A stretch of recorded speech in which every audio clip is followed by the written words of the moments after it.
Bien, bonjour à tous. Comme je vous avais promis ici en classe, je vais vous faire ici donc la vidéo basée donc sur un exercice que vous retrouvez ici dans votre livre sur la thématique donc du génie civil, et ça concerne bien évidemment, comme c'est un exercice, le livre pratique. Alors sur ce livre pratique, on est, comme vous le voyez ici dans le chapitre numéro 7, à votre page donc 41, sur le calcul des rendements des pelles hydrauliques sur roue ou sur chenille. C'est plus ou moins ici mes idées de calcul de rendement que l'on essaye de faire là-dessus. Alors il faut savoir donc que ça se base par rapport à ce qu'on avait fait en classe dans votre livre donc de théorie. Donc par rapport à ce livre de théorie, vous avez ici à votre page 106 l'exercice que l'on avait fait ensemble sur le calcul complet du rendement de terrassement de la pelle en fonction du nombre de mètres cubes à déblayer. Ici c'était sur un exemple que l'on prenait dans la région ici de Hacourt près de Liège, avec la société cimentière à Holcim, qui avait besoin d'effectuer un rendement de terrassement suivant un certain délai. Donc je vous rappelle la philosophie ici de cet exercice que je vais résoudre avec vous, c'est que au préalable, quand on faisait les exercices, on avait donc le nombre de mètres cubes à déblayer, on avait la machine avec son godet, on avait les camions et on savait donner une production théorique à l'heure. On savait dire qu'il y avait X mètres cubes qui pouvaient être déblayés et terrassés de notre chantier. Il n'y avait pas la notion de délai qui avait été pris en compte, et non plus l'aspect financier. Or ici, dans cet exercice qu'on a fait en classe, sur celui à votre page 106, il y avait cette notion de délai, donc on avait X jours, ici dans notre cas c'était 12 jours pour réaliser l'entièreté du terrassement, et on devait choisir la machine qui était la pelle ainsi que son godet en fonction du nombre de mètres cubes total à déblayer et du nombre de jours qu'on disposait pour réaliser ce terrassement.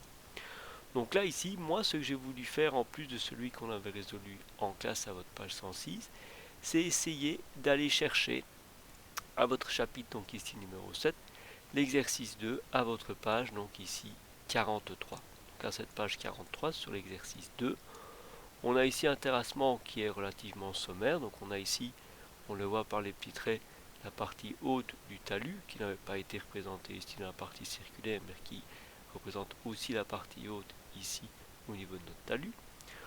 On avait au niveau de la pente, on avait 3 mètres et un angle ici à la base au niveau de notre talus de 53,7 degrés.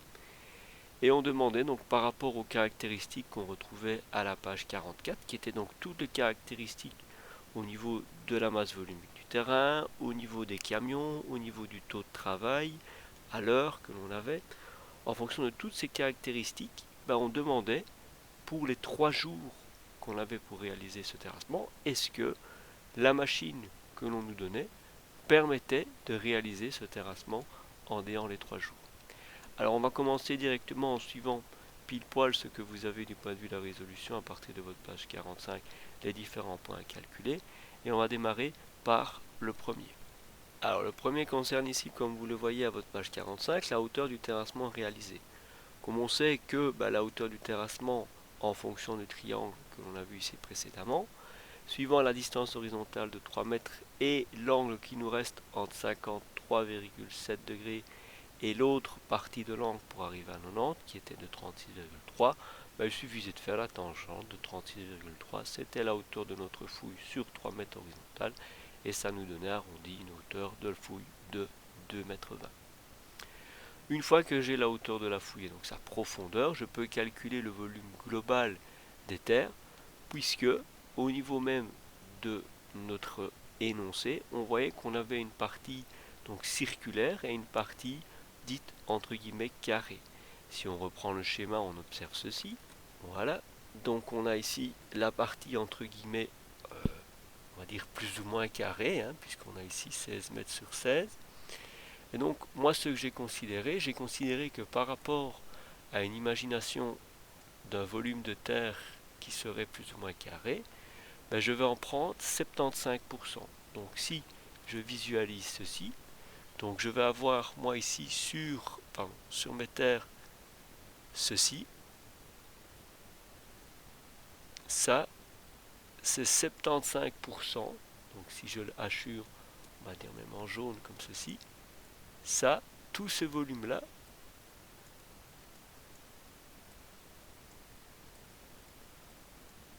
c'est 75% du gros volume que je vais vous dessiner ici en orange, comme ceci.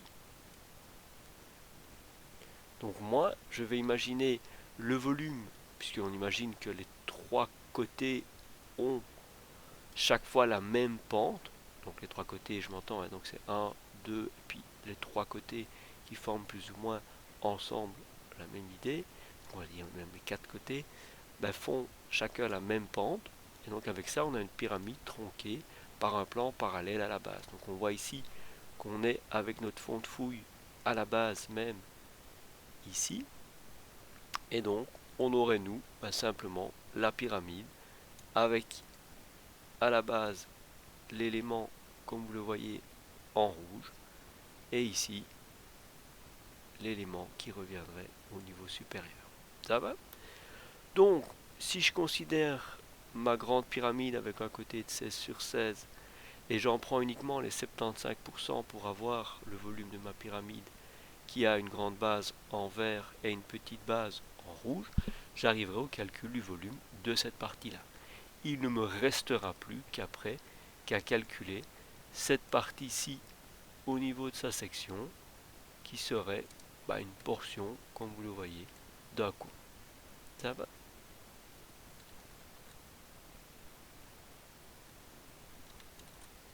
Donc voilà pourquoi vous voyez ici sur l'exercice que vous avez les 75% du volume de la pyramide tronquée plus les 25% du volume du cône qui lui aussi est tronqué par un plan parallèle à sa base.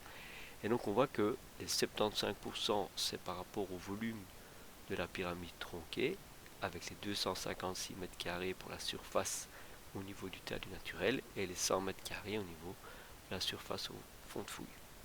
Pour le volume du cône, ça reste les 25% donc de pi fois la hauteur de la fouille à 2,20 m. Et ici, les 8 et 5 sont les deux dimensions par rapport au rayon que l'on a observé vis-à-vis de notre schéma de départ pour soit la hauteur, le rayon par rapport au thème naturel ou alors les 5 mètres par rapport au fond de fouille. En additionnant ces deux volumes, on arrive à 358,1 mètres cubes.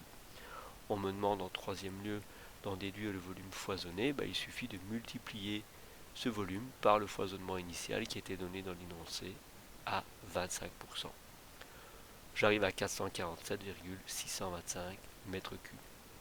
Pour maintenant les terres compactées, qu'est-ce qu'on peut obtenir? C'est le même principe que ce que je vous avais expliqué dans votre bouquin de théorie.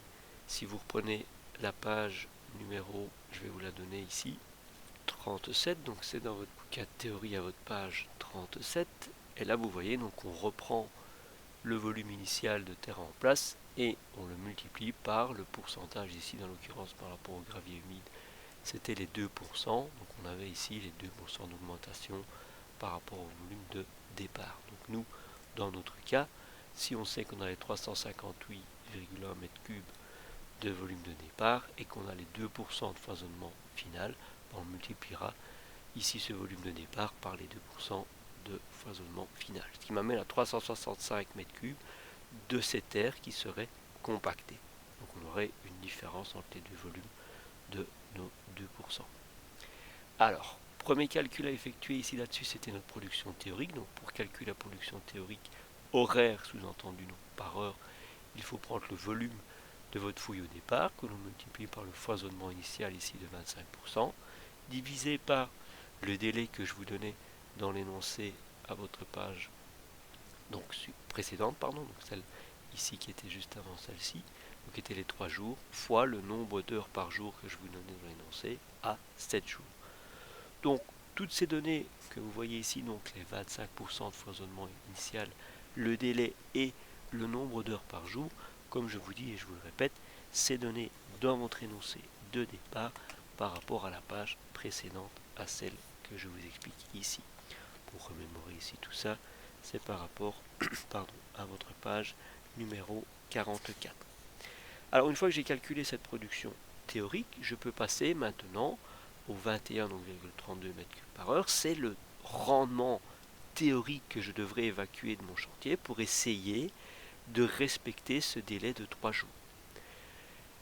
Maintenant, je vais essayer de me poser la question, quel godet il me faut pour respecter cette production théorique? Pour ça, il suffit simplement de prendre cette valeur ici au 21,32 m3 par heure et se dire, moi, quel est le cycle de la pelle dans le rendement quotidien? Ça veut dire quel temps met la pelle pour descendre son balancier et sa flèche, aller prendre la terre dans son godet, lever son godet, aller décharger son godet dans la penne et puis revenir à sa position initiale. On me dit dans l'énoncé que ça prend 24 secondes. Donc la première chose, c'est de transformer les 24 secondes en 0,40 minutes.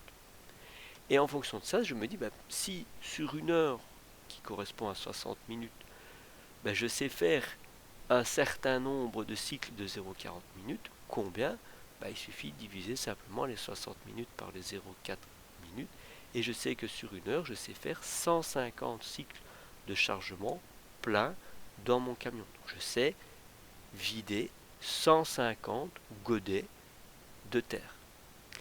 Donc au niveau du calcul maintenant du godet minimum que je vais devoir choisir pour respecter la production théorique, je vais me dire, je vais prendre ma production théorique que j'avais ici au-dessus, les 21,32 m3 par heure, divisé par 150 cycles théoriques, en sachant que ça, c'est si je travaille 60 minutes par heure. Or, si vous regardez dans votre page 44, je stipule bien que le taux de travail est à 50 minutes par heure. Donc je multiplierai par les 50 minutes par heure.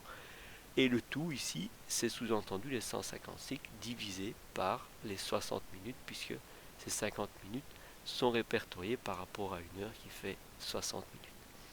Avec ça, j'arrive à la capacité utile du godet de 0,17 m3, sous-entendu rempli à 100%.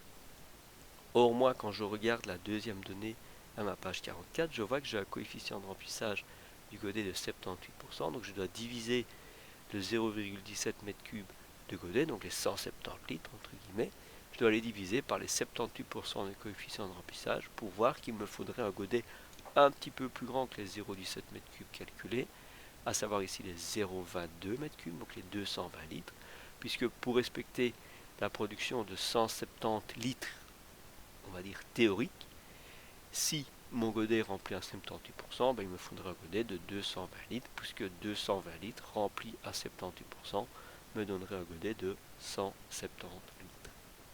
Et donc moi je me pose la question de savoir, le godet qu'on me donne au niveau de ma pelle hydraulique, qui est de 250 litres, donc 0,25 m3, est-ce que ces 250 litres sont bien supérieurs aux 220 litres que j'ai besoin pour respecter ma production théorique? Oui, je le vois. Donc j'ai pas de problème, je sais que mon godet de 250 litres sera plus grand que le 0 des 22 m3, donc les 220 litres que j'ai ici.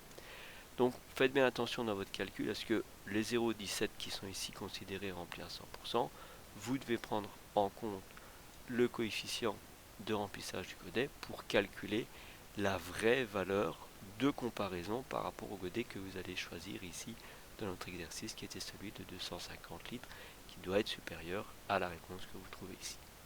Donc moi, la réelle capacité utile de mon godet, de ma pelle, ici donc c'était la Volvo, ici je sais que ma pelle a un godet de 250 litres qui sera rempli à 78%, donc réellement parlant, j'envoie 200 litres de terre à chaque coup dans la benne de mon camion. Avec ça, je sais ici calculer le nombre de coups que je dois mettre de mon godet pour remplir la benne. Donc moi dans les calculs, je vais chaque fois considérer 0,2 m3 ou 200 litres. Je sais ici dans l'énoncé qu'on me dit que ma benne fait 5 m3. Donc si je fais les 5 m3 de ma benne divisé par les 0,2 m3, qui est la réponse qu'on a trouvée ici juste avant, 0,25 m3 fois 0,78 pour le coefficient de remplissage du godet. Et ce coup de godet, ces terres que je vais remplir dans la benne, vont être foisonnées de 25%. Et donc j'arriverai à 20,51 coups. Donc je sais que pour remplir ma benne, je vais mettre 20 coups de godet. Ça va? Alors ici, comment est-ce que je vais vérifier ce que je mets réellement dans la benne de mon camion? Il suffit simplement de faire, au niveau du volume, les 20 coups de godet fois les 0,2 m3 qui vont être foisonnés à 25%. Et donc là, j'arriverai quasi pile poil à mes 5 m3. J'ai arrondi ici dans les 5 m3, puisque si vous faites la valeur ici pile poil telle quelle, si on veut être vraiment précis de chez précis, 20 fois 0,25 fois 0,78 fois 1,25, vous arrivez à 4,88. Moi, j'ai pas chipoté 4,89. Je me suis dit directement, en prenant l'arrondi à 0,20 m3, si je fais 20 fois 0,2 fois 1,25, j'arrive aux 5 m3 tel quel. Donc c'est pour ça que je vous ai dit au préalable que les 0,250 m3 fois les 0,78, je l'arrondis directement à 0,2, que j'ai ici expliqué là-bas. Donc là, comme ma benne fait 5 m3 et que j'ai 5 m3 placés dedans, ben, pas de souci au niveau du volume. Je ne suis pas supérieur à la valeur maximum qu'on me donne.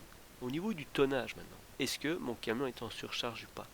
Ben, on va le vérifier ici directement. Pour calculer si le camion est en surcharge ou pas, on va faire donc les 20 coups de godet que j'envoie dans la benne, fois les 0,2 m3, qui vont être foisonnés chaque coup à 25%, et je vais multiplier ça par la masse volumique foisonnée de mon sol. On me donne dans l'énoncé une masse volumique sèche à 1700 kg par mètre cube que je foisonne à 25% dans la benne de mon camion. Donc je vais diviser les 1,7 par les 1,25 puisque c'est une masse volumique foisonnée. Au niveau de son volume, on va avoir une augmentation donc ici des 25%, donc on va multiplier le volume par 25%, mais au niveau de la masse volumique, on va la diviser par les 25%. Ça va? J'arrive ici à 6,8 tonnes, qui est bien donc inférieur aux 8 tonnes max que je peux mettre dans le camion. Donc mon camion partira à un volume de benne plein à 5 m3 et à 6,8 tonnes, qui est bien inférieur aux 8 tonnes que je peux faire. Donc j'ai pas de problème, je suis pas en surcharge, mon camion il est bon. Au niveau du temps de chargement de la benne, bah, si je sais que pour un coup de godet ça va prendre 24 secondes ou 0,40 minutes, donc moi si j'ai 20 coups, bah, c'est 20 fois 0,4 minutes plus les 1,5 minutes, ça reste à votre page 44 le temps que je mets pour évacuer un camion plein et placer un vide sous la pelle. Donc avec ça, le temps de chargement, moi on va dire le temps d'évacuation du plein du camion par rapport à un vide, je le place dans le temps de chargement en fait, puisque j'estime que c'est dans ce temps de chargement que le camion, une fois plein, peut faire sa manœuvre et sortir du chantier et laisser la place au camion vide pour être chargé. Au niveau maintenant de la durée du cycle du camion, je vais avoir les 9,50 minutes pour charger. Pour aller, mon camion pour aller se faire, je vais y arriver, le trajet du camion plein au lieu de déchargement, je sais que c'est à 5 km à 30 km/h. Dans le calcul, je fais les 60 toujours fois la distance sur la vitesse. J'arrive à un temps de 10 minutes pour le camion, le temps qu'il mettra pour partir du chantier et aller vers le lieu de déchargement. Dans l'énoncé, on me donne un temps de déchargement à 2 minutes. Et pour le retour, il va un peu plus vite, à 50 km/h, donc il mettra 6 minutes. Le temps complet du cycle du camion, c'est 27,5 minutes. Alors, quand j'ai ça, pour calculer ensuite le nombre de camions nécessaires pour que la pelle n'attende pas, je vais simplement diviser ce cycle de camion complet par le temps que je mets pour charger mon camion. Ça, je répète, c'est ce que je vous avais expliqué dans votre bouquin de théorie. Donc à cette page ici, 59. Donc quand vous le voyez ici, à cette page 59, c'est par rapport au cycle d'un camion qui se fait charger, qui transporte sa benne chargée au lieu de déchargement, qui va décharger et puis qui revient. Pour trouver, comme vous le voyez ici, le nombre de camions, on va diviser le cycle complet du camion sur le temps pour charger la benne. Donc avec ça, moi ici, j'arrive au niveau du nombre de camions nécessaires pour qu'elle n'attende pas, à 2,89 camions. Et donc moi, je vais toujours essayer d'arrondir au niveau du nombre de camions à l'unité la plus proche, qui est ici mes 3 camions, puisque c'est à partir de ce moment-là qu'il y aura le moins de temps d'attente possible. Donc on reste dans un cadre théorique. Après, on peut discuter sur le nombre de camions en fonction de savoir si c'est le camion qui coûte plus cher ou la pelle qui coûte le plus cher en fonction du choix du nombre de camions. Nous, dans les exercices qu'on verra en classe et le jour de l'examen, on restera sur un cas théorique en disant que on prendra le nombre de camions à l'unité la plus proche arrondie, que ce soit en supérieur ou en inférieur, pour qu'il y ait le moins de temps d'attente possible. Et ici, ce sera les 1 minute vis-à-vis du premier camion. Donc avec 3 camions, quand le camion le numéro 1 reviendra au chantier, le troisième camion terminera de se faire charger avant de partir au lieu de déchargement. Donc le premier camion attendra 1 minute. Ça va? Alors, pour le tracé à l'échelle du planning au niveau du chemin de fer, ça on le verra par la suite. Donc je peux vous le montrer, hein, c'est de manière assez simple ici, comme ceci. Vous l'avez dans votre bouquin avec les petits encadrés, moi j'ai fait un petit peu différemment, donc on le voit pas très bien, donc j'ai essayé de faire une légende pour que ce soit le plus simple possible. Le trait plein, c'est le cycle de chemin de fer donc du camion 1, en trait d'axe c'est le camion 2 et en pointillé c'est le camion 3. Donc on le voit ici que pour le camion 1, on a ici le temps de chargement à 9,5 minutes.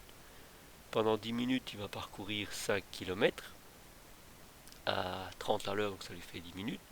Il va décharger pendant 2 minutes et puis il reparcourt les 5 km à 30 à l'heure, il mettra 6 minutes. Donc au total ici, comme vous le voyez, vous avez le cycle de chargement, le cycle complet du camion au total, qui est représenté au final. Donc quand le premier camion a été chargé, c'est le deuxième qui se fait charger, et alors le troisième se fait charger. Et alors si on zoome un peu plus pour essayer d'avoir une vue un petit peu plus précise, vous voyez on discerne les petits pointillés qui est le temps de chargement du troisième camion. Et donc quand le premier camion revient ici, il attend 1 minute avant que le troisième camion ne soit chargé et parte vers la zone de déchargement. Et puis à partir de ce moment-là, il se fait charger pendant 9,5 minutes et puis il repart. Ça va? Alors si je reviens maintenant donc à notre calcul, on revoit ici qu'on nous demande, donc après avoir fait ça, de calculer le nombre de jours. Et c'est ça vraiment le but et la quintessence même de l'exercice, c'est essayer de voir si la pelle que l'on a avec un godet de 250 litres va respecter le déblaiement complet des 358,1 m3 en 3 jours. Pour ça, nous, dans les cas théoriques, on s'était basé dans le livre théorique, on s'était basé 2 hypothèses dans notre calcul. Soit les camions reviennent tous au chantier à la fin de la journée, et là, ça donne un petit peu moins de possibilités au dernier camion, dans la dernière heure, de faire un petit peu plus de cycle. Ou alors, si on est dans l'hypothèse numéro 2, on travaille par exemple avec un système de sous-traitance, et les camions ne reviennent pas au chantier à la fin de la journée. On est dans la deuxième hypothèse. Alors si on est dans la première hypothèse, on va se dire vis-à-vis du travail journalier à 7 heures, qu'on va avoir 6 heures pleines, qui nous permettra de dire que toutes les 9,5 minutes, je sais faire un chargement, durant un taux de travail de notre pelle de 50 minutes par heure. Donc on imagine que la pelle travaille 50 minutes par heure, et toutes les 9,5 minutes, elle remplit un camion. Donc moi, je sais que je vais pouvoir remplir 5 camions à l'heure pendant 6 heures, et la dernière heure, comme je vous l'ai expliqué en classe, on va imaginer que le cycle du camion, qu'est-ce qui doit être pris en compte pour diminuer le nombre de camions durant la dernière heure? C'est le temps qu'il mettra pour revenir au chantier avec la benne vide, le temps qu'il mettra pour être déchargé et le temps qu'il mettra pour aller jusque le lieu de déchargement avec sa benne remplie. Donc si on traduit ça sur un cycle de chemin de fer, on arriverait à ceci. Donc là je suis avec, comme ceci, tous les cycles de chemin de fer sur une journée de 7 heures, donc on le voit ici assez facilement. Donc on a tout, sur les 50 minutes de travail de notre pelle, et on estime qu'il y a un temps de productivité ici de 10 minutes par heure, c'est moi qui l'ai donné ici dans l'énoncé. On s'est chargé 1, 2, 3, 4, 5 camions sur 1 heure, et on repart avec des cycles de chargement à chaque fois de 5 par heure. Mais qu'est-ce qui se passe sur la dernière heure? Si on veut que les camions reviennent à la fin de la journée au chantier, on va essayer de s'attarder un petit peu plus là-dessus. Mais on imagine qu'à partir de la dernière heure de travail, la 7e heure, on va avoir un chargement, le camion va aller décharger, il décharge, il revient. Pendant ce temps-là, donc c'est le deuxième qui a été chargé, puis il est parti, puis le troisième qui a été chargé, il part, puis il revient. Puis quand le premier est revenu, il se fait charger, et puis il va aller décharger, il décharge, et puis il revient. Si je remets un chargement supplémentaire là, il va partir, il va décharger, et il va revenir après la 7e heure. Donc c'est pour ça que dans le calcul, qu'est-ce que j'ai fait? J'ai fait 60 minutes, moins les 6 minutes pour revenir au chantier, les 2 minutes de déchargement et les 10 minutes pour aller au lieu de déchargement, ben, il me reste cette distance-ci.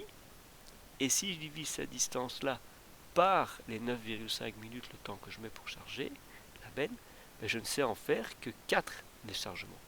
Donc c'est la raison pour laquelle dans votre calcul, j'ai fait 60 minutes moins ces 3 temps-là, divisé par le temps que je mets pour charger un camion. Et donc, bah, vous allez me dire ici, ce temps-ci, il est perdu, il n'y a personne qui travaille, il n'y a plus de camion, il n'y a plus de pelle. Ben, non, puisque la pelle, on suppose, du point de vue théorique, qu'elle ne travaille plus 10 minutes avant la fin de l'heure. Donc d'office, la pelle, elle arrêtera de charger ici. Le camion, il peut revenir durant ces 10 minutes, il n'y a pas de souci, mais la pelle, elle arrêtera de travailler à partir de ce moment-là. Donc là, la dernière heure, si les camions doivent revenir au chantier avant la fin de journée, je ne sais faire que 4 chargements de camions, et il n'y a que 4 camions qui vont tourner durant la dernière heure. Ça va? Donc voilà pourquoi dans le calcul ici, ben, on n'a que 4 chargements. Ça va? Donc si je fais ici mes 6 fois 5 camions plus les 4 camions que j'ai chargés à la dernière heure, je sais faire 34 camions par jour pour arriver ici au calcul du nombre de jours. Et je sais que moi, pour un camion rempli, j'ai fait un trou de combien de mètres cubes dans le sol? Ben là ici, pour un camion, j'ai fait 20 coups à 0,2 mètres cubes, donc 200 litres. Donc je n'ai pas foisonné les 0,2 mètres cubes puisque je ne parle uniquement que du trou effectué dans le sol. Je ne parle pas de ce que j'envoie foisonner dans la benne. Je parle du trou que j'ai créé dans le sol. Et j'ai 20 coups de 0,2 mètres cubes. Si je fais 34 fois cela par jour, ben je sais que je vais avoir 34 fois 20 coups de 200 litres. Donc un trou représente 20 coups de 200 litres. Pour un camion rempli, je sais en envoyer 34 par jour. Donc je sais faire un trou dans le sol par jour de 136 mètres cubes. Donc moi, mon trou complet que je dois réaliser, c'est 358,1 mètres cubes. Si je réalise un trou de 136 mètres cubes par jour, je vais mettre 2,63 jours pour réaliser le travail dans l'hypothèse numéro 1 où les camions doivent revenir au chantier à la fin de la journée. Donc la réponse ici, pour le nombre de jours pour effectuer le travail, je suis à 2,63 jours si les camions doivent tous revenir à la fin de la journée au chantier. Ça va? Alors si je suis dans l'hypothèse numéro 2 maintenant, si les camions ne reviennent pas au chantier à la fin de la journée, ben normalement je vais avoir un petit peu plus de camions à la dernière heure que dans l'hypothèse numéro 1. Donc là je vais avoir non plus 6 heures mais 7 heures de travail complet à 50 minutes par heure que ma pelle travaille et elle sait charger un camion toutes les 9,5 minutes. Donc là je vais faire 7 fois 5 camions, j'arrive à 35 camions par jour. Donc par rapport à l'hypothèse numéro 1, je vois que je charge un camion de plus par jour au niveau du taux de travail journalier. Ça va? Donc là, si je dois représenter ça maintenant au niveau des cycles de chemin de fer, ça représenterait ceci. Donc voilà ici la deuxième hypothèse, les camions ne reviennent pas fin de journée au chantier. Donc là, c'est comme si on avait au niveau d'une heure, ben, les 5 cycles de chargement et qu'on répéterait cela pendant 7 heures uniquement. Et donc la dernière heure, on aurait ceci, on aurait un chargement, il part, il décharge, il revient, 2 chargements, il part, il décharge, il revient, 3 chargements, il part, il décharge, il revient, Le premier se fait charger, nanani nanana, et puis le dernier, le cinquième, part, il décharge et puis il revient. Même s'il revient après la 7e heure, c'est pas notre souci. Vous savez, pourquoi on n'a pas encore fait en plus? Parce qu'on sait que à 50 minutes par heure, la pelle elle s'arrête, donc elle ne travaille pas là. Donc je ne saurais pas dans la distance qui me reste là, cette distance-ci, entre le moment où ce camion-là est chargé et part, et la 50e, je ne sais pas avoir 9,5 minutes. Sinon, ma pelle terminerait de charger, j'avance ici. Et là, elle ne peut pas, elle s'arrête théoriquement ici. C'est pour ça que je ne fais que les 5 chargements pour la dernière heure. Ça va? Donc pour ici, donc on va avoir les 35 camions.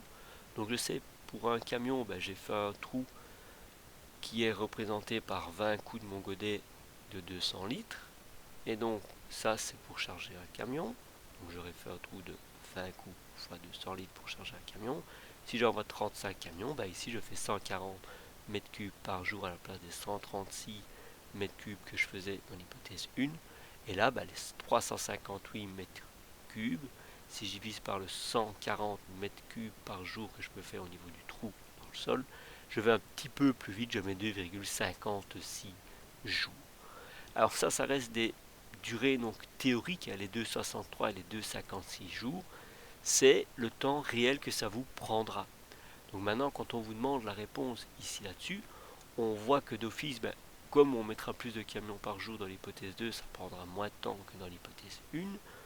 Mais si on reste de manière pragmatique, on ne va pas dire voilà, ça prendra 2,56 jours, c'est le plus facile, c'est dans l'hypothèse 2. Non, non, nous, on restera sur une idée globale de se dire moi, si je loue mes machines ou mes camions ou mes pelles, etc., je vais travailler avec des jours entiers. C'est comme si j'ai en fonds propres des camions et des pelles. Si ça m'appartient même à moi et que je ne travaille pas en sous-traitance, je vais travailler en jour global au niveau de la facturation de mon client. Je ne vais pas lui dire ça va vous coûter 2,56 jours de location. Je vais rester à des journées entières. Donc au niveau du prix maintenant pour réaliser le terrassement, si je suis dans l'hypothèse numéro 1, qu'est-ce que je vais avoir comme coût? Je vais avoir la pelle. La pelle, elle va travailler, si je reste d'un point de vue théorique, de 63 jours à 7 heures par jour et à 70 euros de l'heure. Ça, c'est toujours aussi donné dans l'énoncé. J'arrive à 1288,7 euros.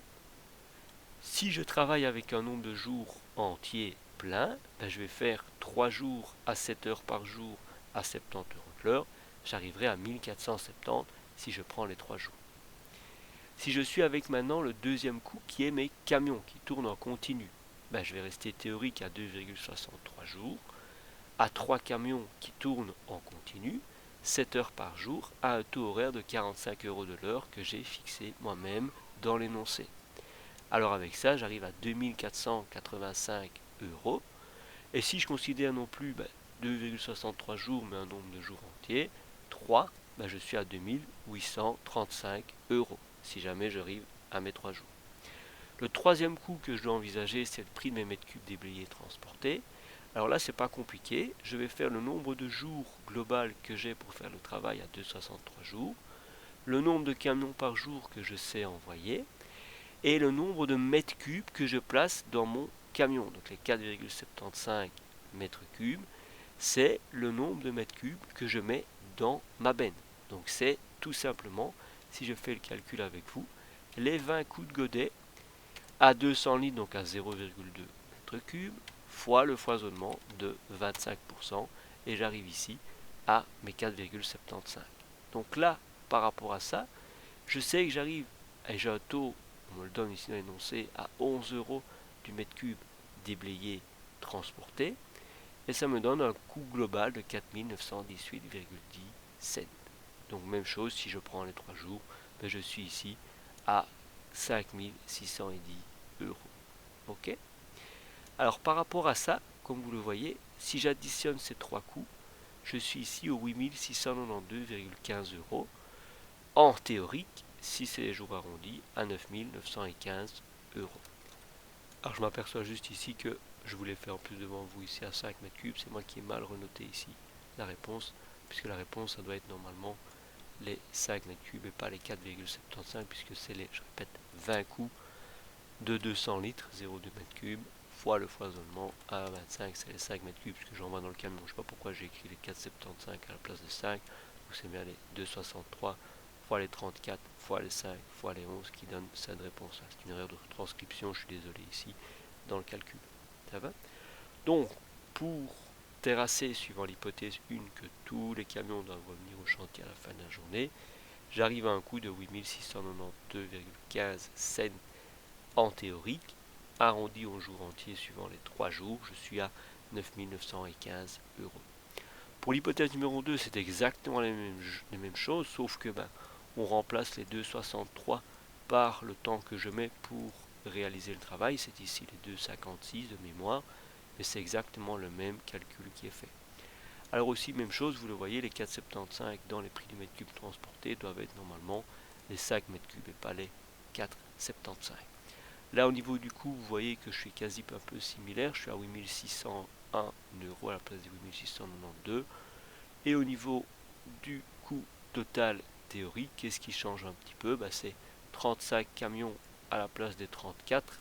Là, je suis un petit peu plus cher au niveau du prix du mètre cube transporté. Je suis à 10 000 euros. Je vais un petit peu plus vite du point de vue du travail. Je suis à 2,56 jours à la place des 2,63 jours. Il n'y a pas grand chose. Si vous faites 2,63 moins les 2,56, vous êtes à 0,07 jours de travail de différence, fois les 7 heures, vous avez plus ou moins 0,49 heures de différence, fois vos 60 minutes, fois vos 60 minutes, vous êtes à une demi-heure de différence sur une journée, c'est pas non plus énorme. Alors si maintenant vous vous demandez le prix du mètre cube déblayé, donc la machine, donc c'est la pelle plus le camion, je suis à 19,42 € pour l'hypothèse 1 et à 19,22 € pour l'hypothèse 2. Alors comment j'ai trouvé ce coût de revient au mètre cube déblayé? J'ai juste fait simplement la somme globale des 8692,15 cents pour l'hypothèse 1 divisé par le volume foisonné de 447,625 mètres cubes. Si j'avais pris la valeur financière arrondie au nombre de jours entiers à 9915, là je devais diviser les 9915 par les 447 et je suis à 22,15 €. Et même chose ici à 22,52 € en jour entier. Donc là vous voyez que par rapport au schéma d'énoncé qu'on nous donnait de départ, qui était de savoir si on aurait la capacité de effectuer notre rendement de terrassement en 3 jours, on a la réponse ici. Oui, on peut faire le rendement de terrassement, on peut faire le travail de terrassement en moins de 3 jours, soit en 2,63 jours si les camions ne reviennent pas au chantier, et en 2,56 dans le cas de l'hypothèse 2 si les camions ne reviennent pas au chantier à la fin de la journée. Et donc on répond à la question en disant oui, on sait faire le travail en 3 jours, et combien est-ce que ça revient? Si on travaille en jour entier, on est à 915 € pour l'hypothèse 1 ou 10 080 pour l'hypothèse 2, et avec un taux de revient au mètre cube déblayé de plus ou moins 22 € pour la solution 1 et la solution 2.